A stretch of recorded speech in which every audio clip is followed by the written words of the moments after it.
Wa qala radhiyallahu anhu min alamatil i'timadi 'ala al-amal nuqsanur raja' inda wujudi zalal. Ya. Ini hikmah yang pertama saja sudah menunjukkan manhaj tasawuf, bahwa orang yang masuk tasawuf itu orang yang meninggalkan iktimadnya kepada bilangan amal, ya, dari iktimadnya kepada bilangan amal, ya, berpindah iktimadnya kepada Allah Subhanahu wa taala. Ya, karena orang yang beriktimad kepada bilangan amal, kepada amal itu sendiri, nah, sering menimbulkan putus asa, kecewa. Nah, ketika orang nyari duit aja, kalau iktimadnya kepada banyaknya amal ternyata nggak dapat, nyesel, besok tidak beramal lagi karena udah bekerja banyak nggak ada hasilnya. Tapi kalau beriktimadnya kepada Allah, ya, maka ya, Allah akan lapangkan dadanya, Allah akan, ya, nyamankan hatinya, dan Allah akan bukan putuskan, malah Allah tingkatkan, ya, harapannya, karena dia iktimadnya kepada Allah bukan kepada amal. Ya. Dan kita semua tahu bahwa masuk surga juga bukan karena amal, tapi karena rahmat.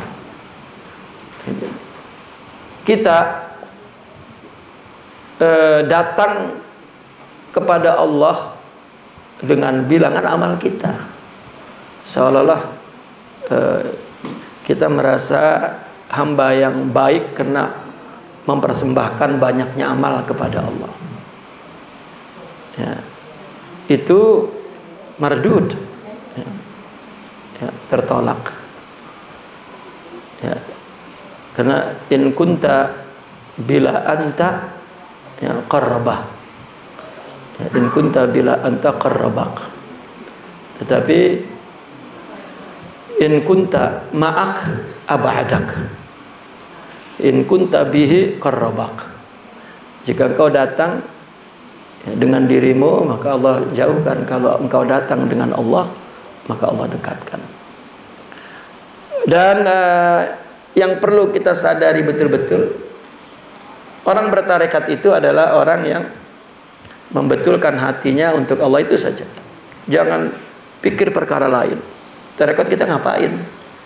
Ya, ya, hidup ini yang Allah perintahkan, baik perintah agama atau perintah kehidupan ini, lakukan untuk Allah, itu sedang bertarekat. Ya. Dan la ta'tamid 'alal a'mal. Jangan beriktimad kepada banyaknya amal. Dekat kepada Allah itu bukan karena banyak amal, ya, tetapi karena melakukannya untuk Allah. Dan itulah orang masuk tarikat. Maka ini hikmah yang pertama, menunjukkan bahwa ini buku tarikat. Ya. Orang yang ciri dia beriktimad kepada amal, nuqsanur roja, ya. Apa nuqsanur roja? Berkurangnya harapan ketika terjadi kesalahan. Ya, saya udah sholat banyak, tapi masih begini-gini aja, gitu misalnya. Ya, saya udah jadi ustadz lama, ya, meski miskin aja. Ya. Dikira, ya, jadi ustadz makin kaya, jadi kiai makin kaya. Ya, saya udah menolong agama Allah ini, tapi Allah tidak menolong saya. Itu iktimad kepada amal. Ya, iktimad kepada amal. Artinya kepada amal jawareh, selawat, zikir. Nah, orang yang beriktimad kepada amal itu bukan sufi, itu ubad atau zuhad. Ya, ahli ibadah itu orang yang menghitung waktu agar isinya bilangan ibadah. Wah, nggak boleh kurang tuh. Kalau kurang dia akan sedih. Kenapa ada waktu yang dia tidak melakukan ibadah? Ya, itu ubad. Ya. ada istilahnya orang yang saleh, dan as-salehu al-khafiyyu, ya, al-ghaniyyu, al-mu'tazilu, gitu. Itu sifat ubad wa zahid. Orang yang soleh, kemudian al-khafi, ya, bersunyi, al-ghani, dia tidak perlu kepada yang lain, dia, ya, cabai nanam dewek, bawang nanam dewek, semua padi nanam dewek, semua, ya, enggak perlu. Ghani, dia enggak perlu kepada yang lain. Dan i'tizali, ya, hadza huwal ubad laisa bisufi, ya, abadan. Karena iktimad kepada bilangan ibadah.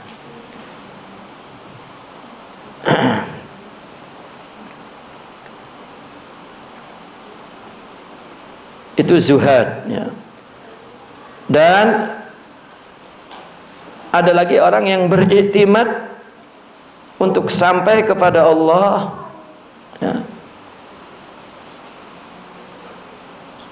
atau untuk tersingkapnya hijab dari hati, atau mendapatkan ahwal qulub, mukasyafah wal asrar. Dia iktimad kepada amal juga, itu pun, ya, mazmum, itu pun tercela. Itu nasyi'un min ru'yatin nafsi wa nisbatil a'mali ilaihi. Orang yang berzikir ingin kasyaf, ingin hijabnya terbuka, ingin wusul ilallah, tetapi dia iktimadi kepada bilangan, wajikir 1 hari 2 juta misalnya, atau puasa dahar nggak berhenti, ya, puasa sama mutih-mutihnya, nggak makan daging, nggak makan, ya, ingin kasyaf, inginlah, itu juga, ya, timbul daripada ru'yatun nafas, gitu. Jadi sebetulnya begini, apalagi itu dilakukan sendiri, ya, bukan atas irsyad, ya. Dia baca buku misalnya, wah, wali dulu ternyata puasa terus, akhirnya dia puasa. Dia mengira karena tasawuf itu tazkiyah, tasawuf itu mujahadah, ya. Bukan, tasawuf itu adalah iqbalul qalbi bil kulliyah Allah. Tasawuf itu adalah sidqut tawajjuh ilallah. Itu saja, tidak ada yang lain, ya. Maka definisi tarekat itu apa? Marasimullah, katanya. Jalan protokol Allah itu, jangan belok-belok, udah itu aja, lillah. Makanya al-mukhtas lis-salikina ilallah, ya. Tarekat-tarekat itu adalah, ya, marasim, ya, at-taklifiyah, asy-syar'iyyah, ya. Apabila rukhsah lagi, jadi nggak ada kompromi dengan nafsu, mutlak lillah, itu tarikat. Ya, artinya menghadapkan hati kepada Allah, itu tarikat, ya. Tidak iktimad kepada banyaknya baca hijab, banyak ngaji, silakan baca, tetapi, ya, itu untuk membantu hati kita menghadap kepada Allah, itu asalnya. Jadi ketika seseorang murid, dia menyadari bahwa bertarekat itu adalah orang yang menuju kepada Allah, orang yang menghadapkan hati, lalu dia datang ke guru, maka gurunya membantu dia, puasa kamu, ya.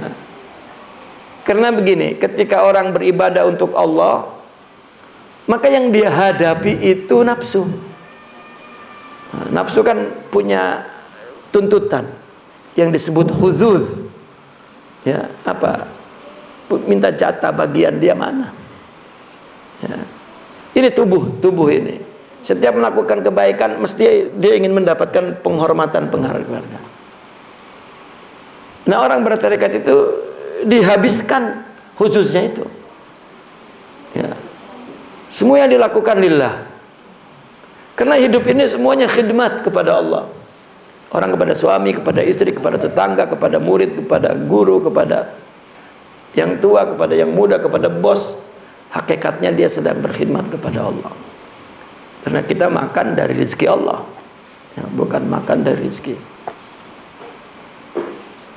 Nah, ketika datang ke guru baru, beliaulah yang mengetahui, memberi bilangan, kamu zikir sekian, sekian, sekian. Ya. Maka saya sering bilang begini, rukun utamanya atau usul, ya, tarbiyah atau manhaj amali itu zikir yang 3 itu yang disebut wirid am, sudah itu yang mesti kita komitmen pegang itu dan tidak boleh ditinggal. Yang kedua adalah mujahadah, ya, yang ketiga adalah suhbah. Nah ini 3 ini, ya, yang al-usulul asilah ini, suhbah, az-zikir wal mujahadah. Namun yang paling yang paling rukun utamanya adalah suhbah, ya, bukan mujahadah, bukan zikir. Karena apabila suhbah dia akan dikasih zikir, apabila suhbah maka dia akan diberi nasihat bagaimana melawan hawa nafsu, gitu.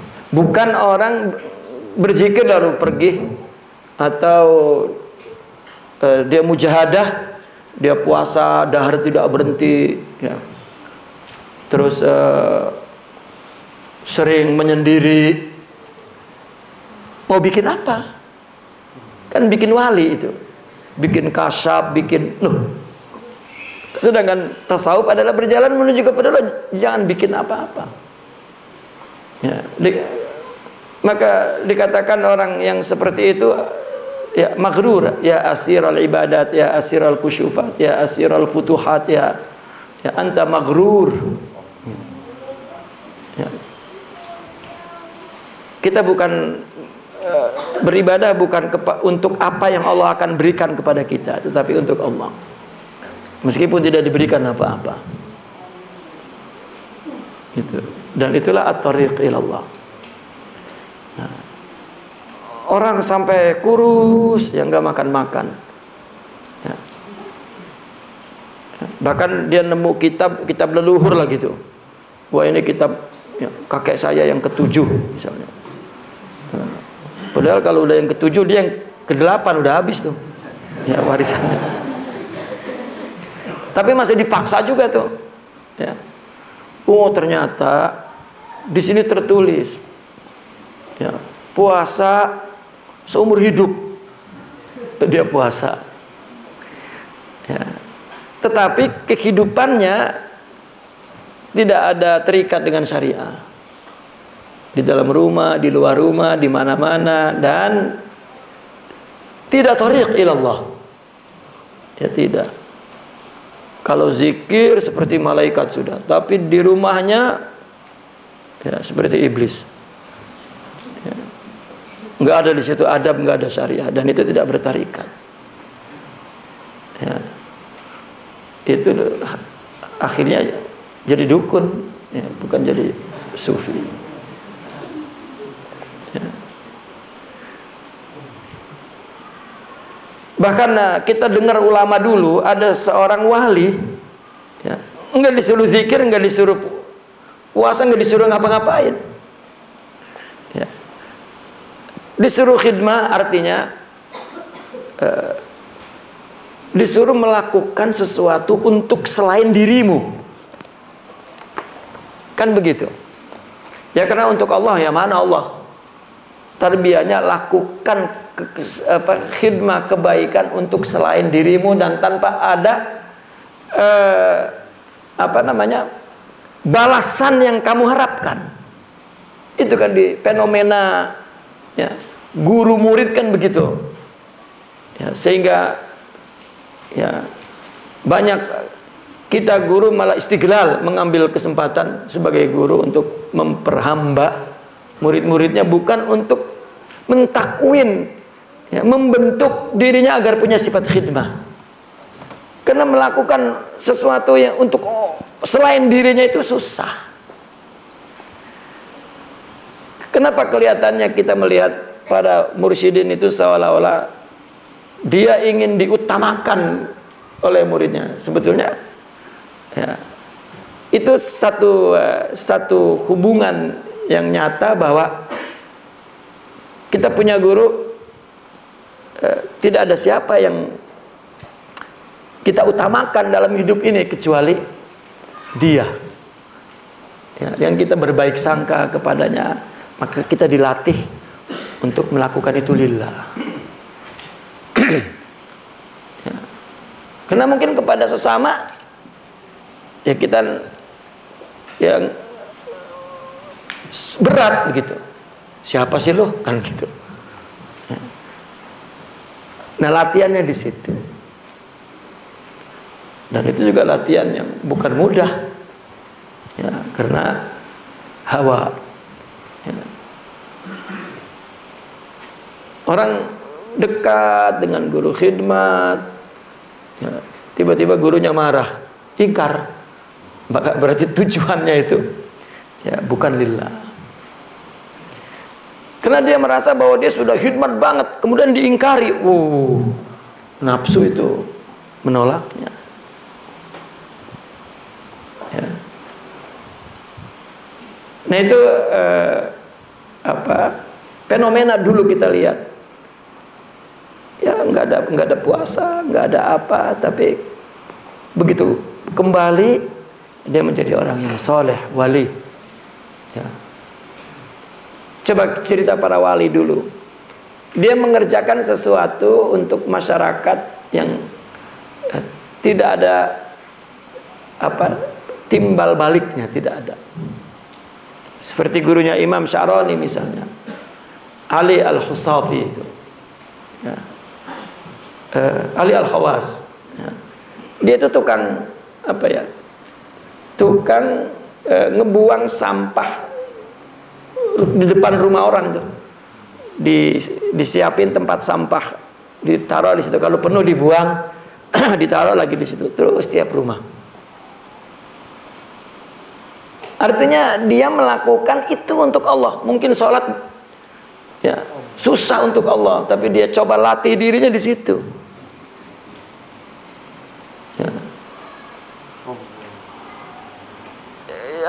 Maka kalau zaman modern ini, tarbiyah itu takwin syakhsiyah katanya, membentuk kepribadian. Tarbiyah ruhiyah aja itu juga bahasa modern. Ya, sebelumnya tajribah ruhiyah. Karena banyak percobaan-percobaan yang mesti kita lewati. Itu juga tajribah ruhiyah, itu juga termasuk. Ya meskipun mulai ada istilah tajribah itu di abad ke-4, ke-5, itu juga udah modern. Itu. Yang paling awal adalah at-tariq ilallah itu saja. Ya, jadi ada istilah at-tariq ilallah, tajribah ruhiyah, kemudian tarbiyah ruhiyah atau takwin syakhsiyah, itu adalah istilah. Yang penting tarekat itu adalah ya, iqbalul qalbi bil kulliyah ala Allah. Ya, tidak ada. Nah orang kan menanti-nanti, ini saya sudah bertarekat, apa yang terjadi? Mas, saya nggak ada. Kalau ada jangan ada, gitu. Ya, saya sering bilang bukan untuk apa-apa dan tidak ada apa-apa. Kalau ada apa-apa buang agar tidak ada apa-apa.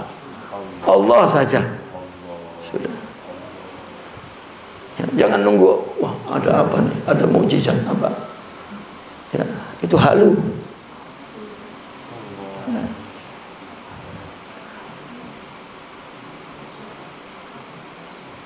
Nah ini iktimad kepada amal saja. Ya.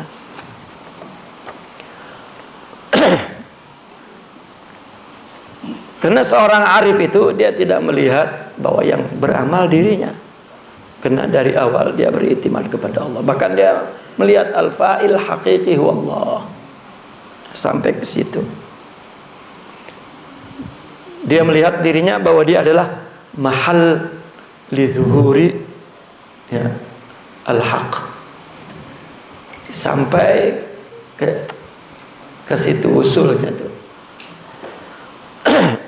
Nah di situ dikatakan nuqsanur roja, roja kepada Allah. Ya. Seperti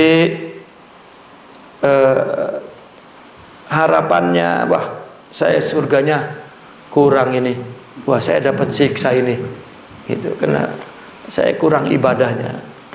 Ya, padahal tidak, lakukan karena Allah, itu sudah ya, sesuatu yang paling berharga.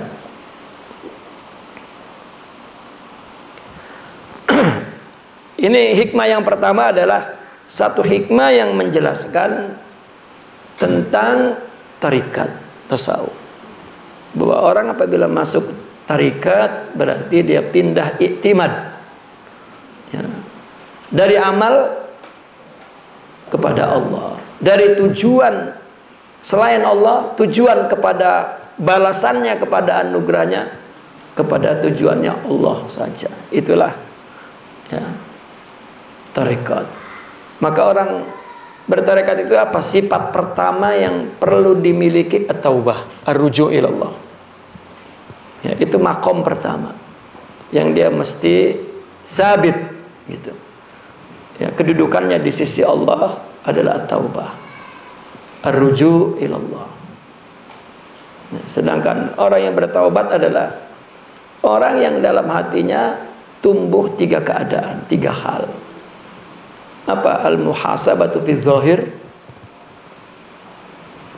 Ya, dia selalu menghisab ibadah zahirnya.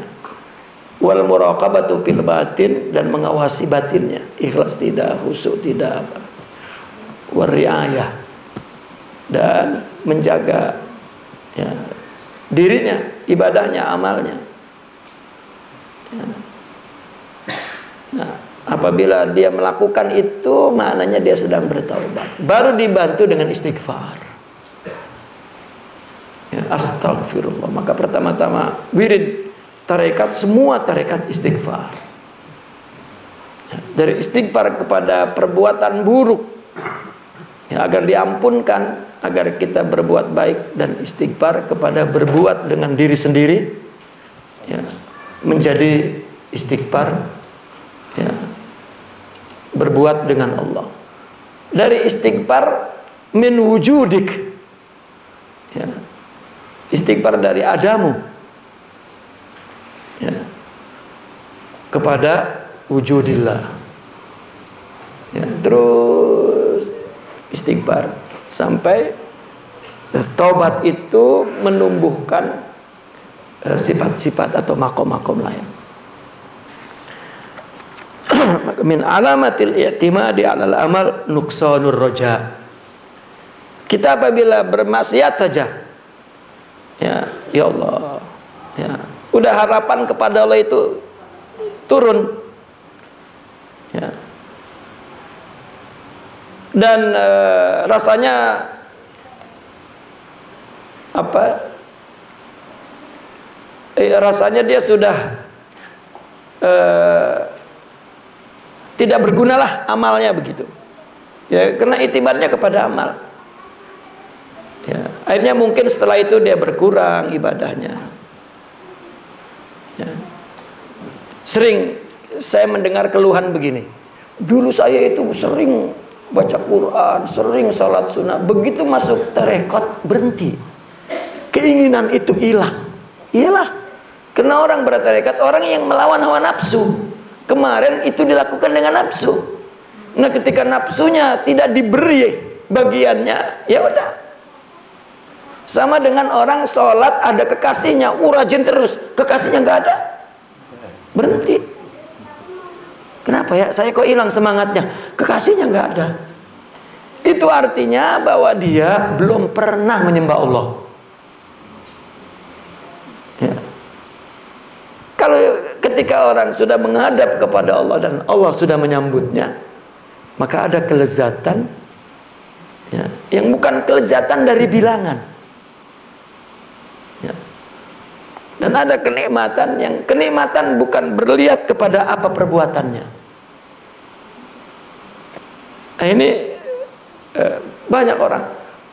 Saya pernah ditanya malah begini, benar tidak wirid-wirid tarekat itu ada jinnya? Katanya gitu. Sehingga saya ketika dulunya sering bangun malam baca Quran, duha.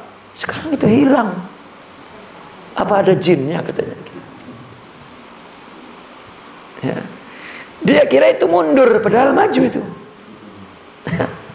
Padahal maju, mestinya diteruskan.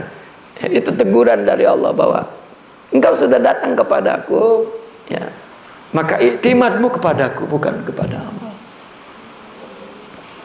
Namun ya, orang tidak menyadari.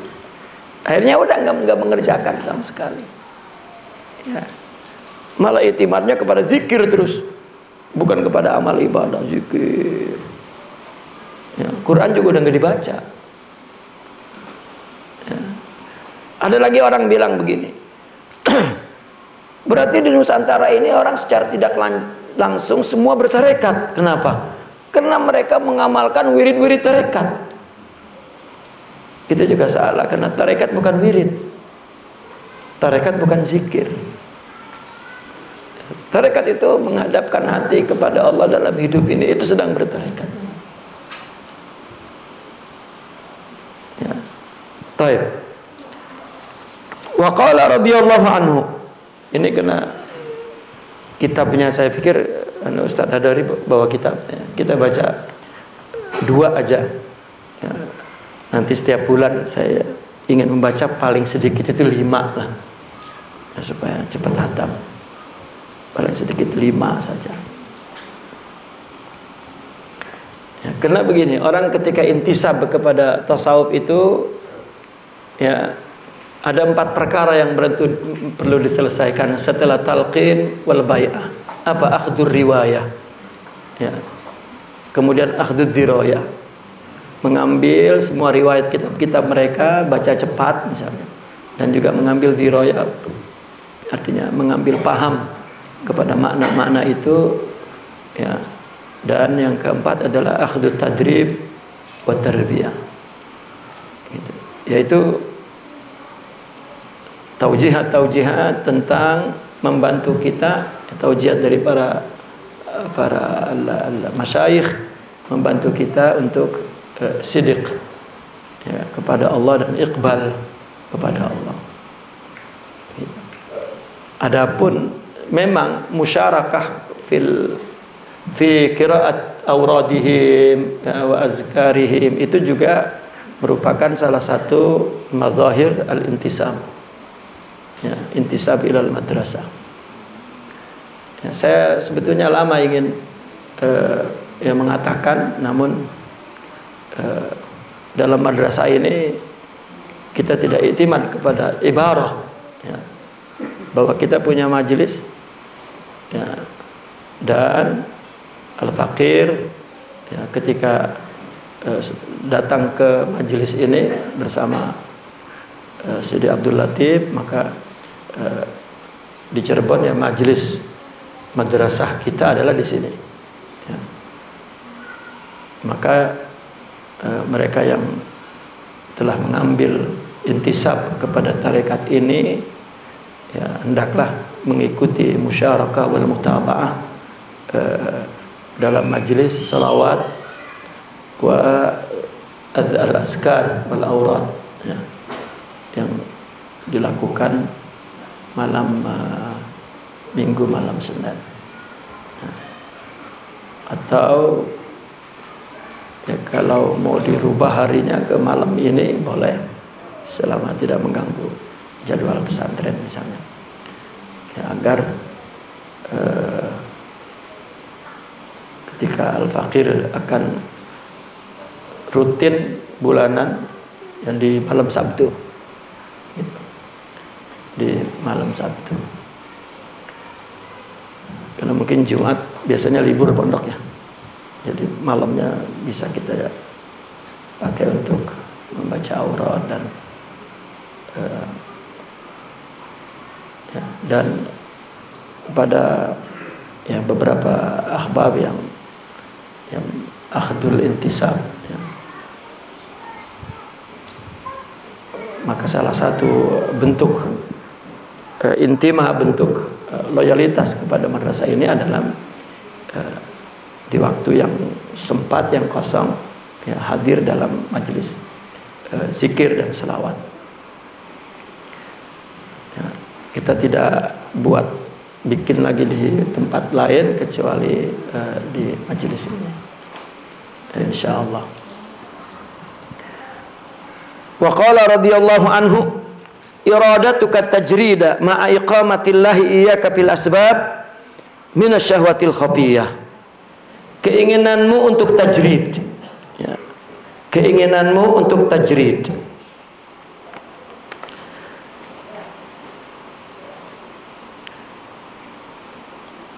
Padahal Allah mendudukkanmu di asbab.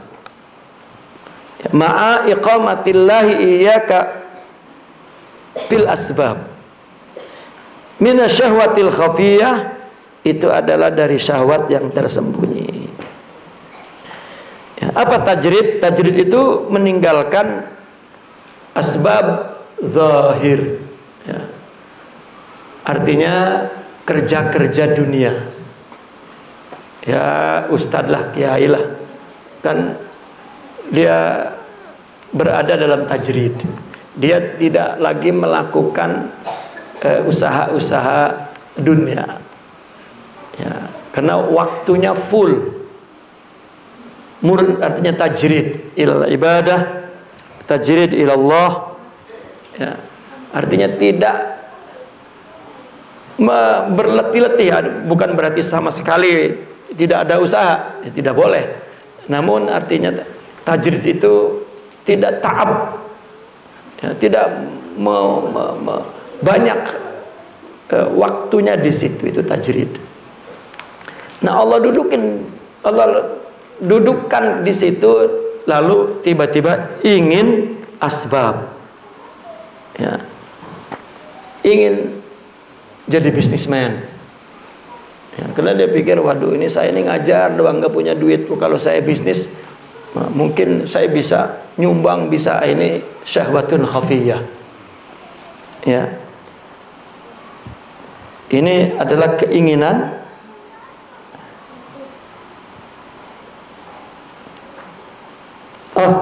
maaf, terbalik saya.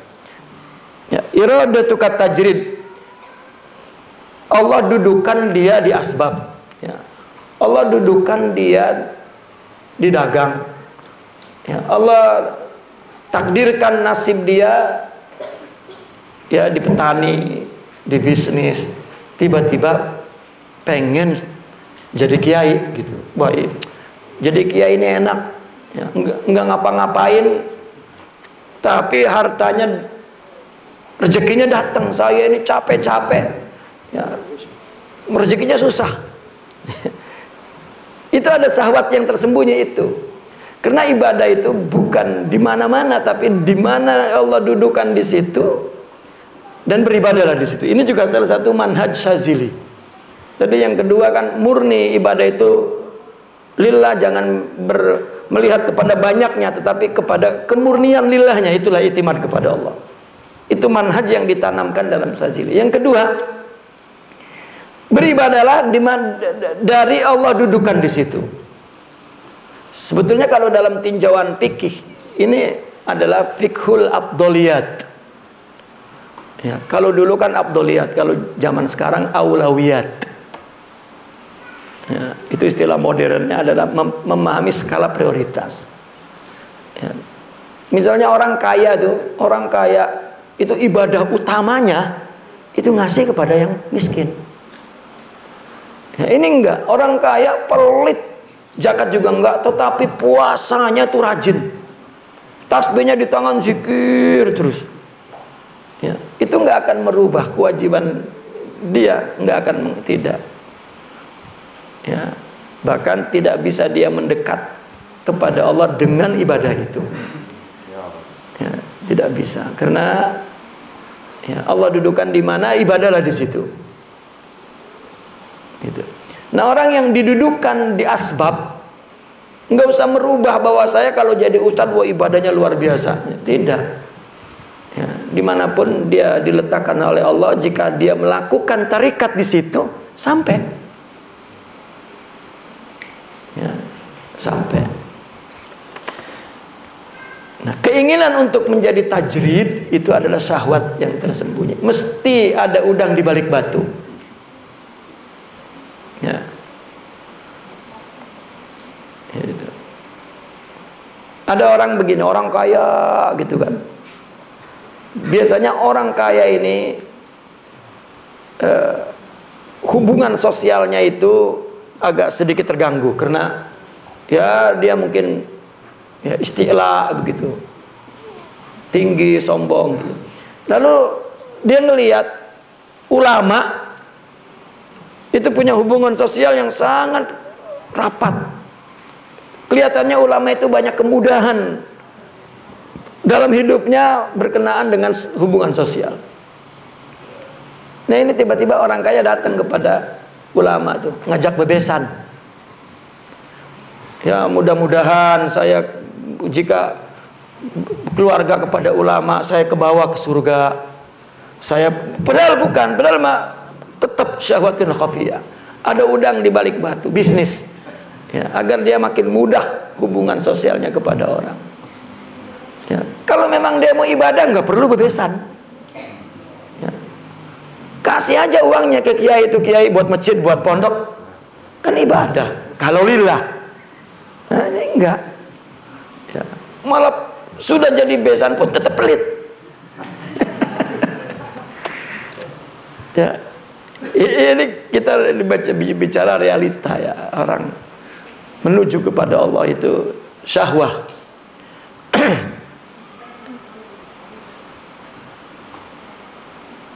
Orang bekerja di pemerintah dalam pelayanan masyarakat. Ya. Rajin bersedekah misalnya, tetapi mempersulit rakyat itu juga ya, tidak ibadah itu juga ya syahwat khafiyah ya. Jadi ada ibadah ya, yang Allah letakkan di situ, beribadahlah di situ ya.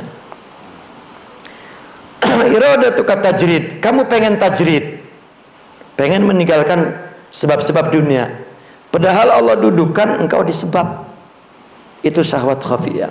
Sebaliknya iradatukal asbab, engkau pengen asbab, ma'iqamatillahi iyyaka fit tajrid, padahal Allah mendudukkanmu di tajrid. Inhitatun anil himmatil aliyah, itu jatuh dari semangat yang tinggi ya. Karena secara zahir orang yang berada di tajrid, di murni ibadah, murni dakwah, itu secara surah ya, suratul jama', surahnya itu suratul himmah aliyah, surahnya ya. Himmah aliyah itu adalah semangat yang luhur, artinya ya, istilah dalam tasawuf himmah aliyah itu adalah orang yang melakukan ibadah lillah, itu himmah aliyah. Nah, kalau orang ibadahnya untuk kedudukan, untuk itu himmah daniyah, untuk dunia itu himmah daniyah, semangat yang rendah. Nah, orang secara surah didudukan di himmah aliyah ya, dia mengajar, dia berdakwah, dia ibadah, tetapi dia kepengen bisnis ya. Kan banyak kiai berubah jadi bisnismen ya, supaya ibadahnya makin sempurna. Tidak, udah tahajud, duha, udah aja itu lillah ya. Makanya tadi tidak berarti meninggalkan ya, dia melakukan dagang hanya untuk menutupi ya, keperluan. Karena ibadah dia sepenuhnya adalah tajrid.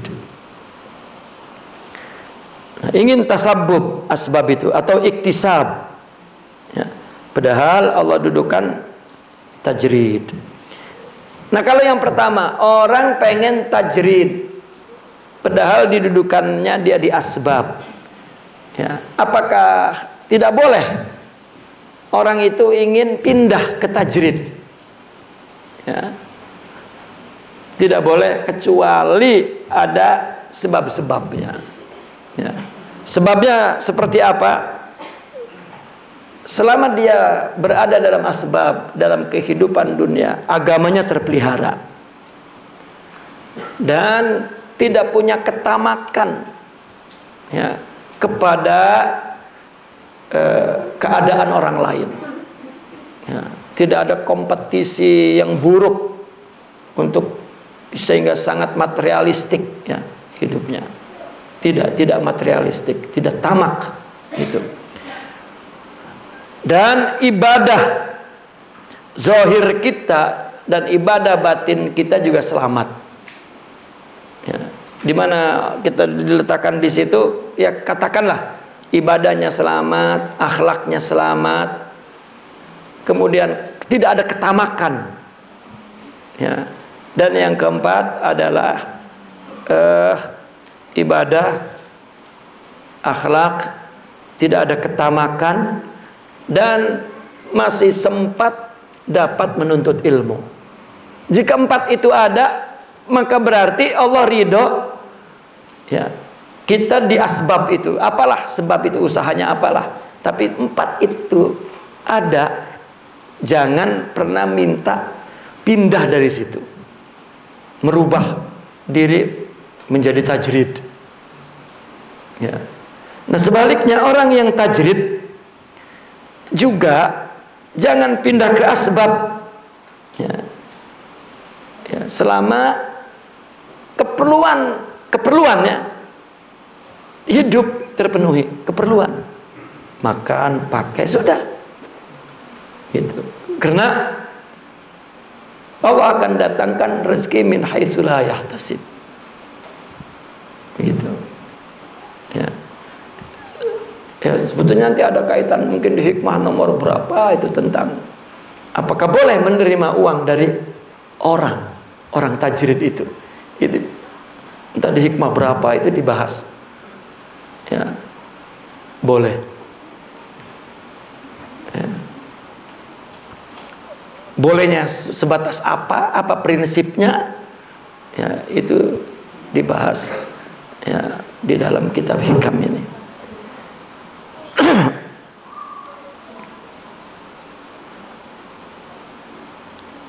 Dan yang kedua adalah bahwa dia mempunyai hati yang tentram meskipun dia menghadapi kesulitan, ya, itu tanda bahwa dia sidik dalam tajrid itu, dan dia tetap hari-harinya, waktu-waktunya dia sibuk dengan melakukan ibadah.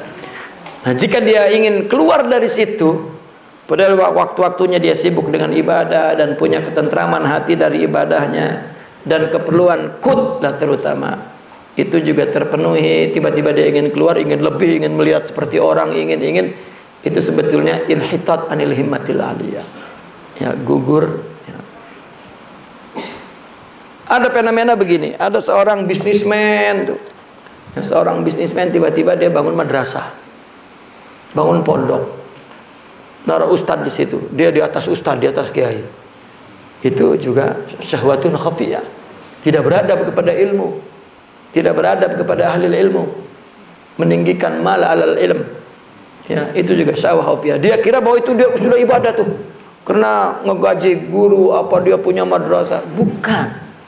Bahkan itu juga bisnis dia di situ, ya, itu syahwatun khafiyah, ya. Sebaliknya, orang udah jadi ustadz, udah jadi kiai, keluar bisnis, ya.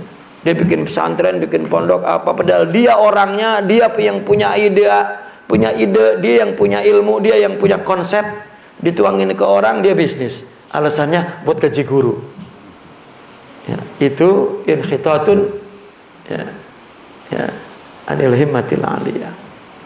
Tidak mestinya dialah yang menjadi contoh ibadahnya, akhlaknya, tarbiyahnya, ya.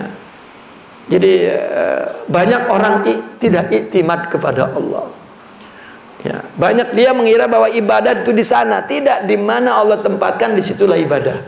Itu manhaj yang diterapkan oleh Imam Abul Hasan Syazili kepada Sidi Abul Abbas, dan kemudian Sidi Abul Abbas mentarbiyah Al-Imam Ibn Athaillah, maka ditulislah manhajnya itu. Ya, i'timad 'ala Allah la 'alal amal. Ya, kemudian kun anta kama anta wa ta'addab ma Allahi fi. Ya, jadilah dirimu sendiri dan beradablah di situ, dan ya, beribadalah kepada Allah di situ. La taltafit ilal ghair. Ya, jangan menoleh kepada siapapun. Ya, orang begini begitu. Ya, kenapa orang begitu? Kenapa orang begini? La taltafit. Ya. Nahnu fit tariq ilallahi furada. Ya. Kita berjalan kepada Allah itu ya sendiri. Ya, meskipun kita duduk bersama. Ya, la tatadakhal. Ya, tidak ikut campur urusan orang dan tidak menoleh kepada keadaan orang. Kita hanya melihat kepada keadaan diri kita sendiri. Orang lain itu cermin kita. Ya, ketika orang bersikap buruk, itulah cermin kita. Sekarang ya, bisa nggak menjadikan orang cermin kita? Ya, agar kita ingin melihat baik, maka berbuatlah baik, maka cermin orang nanti baik. Kita melihat cermin kita di orang itu baik. Ini enggak, ada orang buruk kepada kita, kita buruk lagi. Itu sama juga memukul cermin sendiri, muka sendiri. Ya, maka la taltafit ilal asim walal bir. Tidak menoleh kepada yang berdosa, yang taat. Ya, semuanya adalah mazhar majla Allah Subhanahu wa taala, dan kita terus berjalan menuju kepada Allah. Naqifuna walhamdulillah. Al-Fatihah.